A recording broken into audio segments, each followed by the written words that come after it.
ഇവിടെ വരാറുണ്ട്.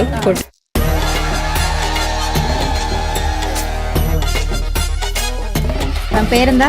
രേഷ്മ. സ്ഥലം നെടുമങ്ങാടാണ്. ഓക്കെ. നമ്മുടെ റോജയുടെ എക്സ്പീരിയൻസ് എങ്ങനെ ഉണ്ടായിരുന്നു? നല്ലതാണ്. ഞാൻ എപ്പോഴും ഇവിടെ വരാറുണ്ട്. കുട്ടികളുടെ കളക്ഷൻസ് ഒക്കെ നല്ലതാണ്.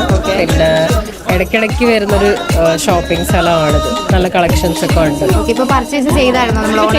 ചെയ്തിട്ടുണ്ട്. ഇപ്പൊ ഓണത്തിനുള്ള പർച്ചേസിംഗ് ആണോ ഇത്, അല്ലെ നോർമൽ കാഷ്വൽ ആണോ ഇപ്പൊ എടുത്തത്? ഇപ്പോ കാഷ്വൽ ഷോപ്പിംഗ് ആണ്.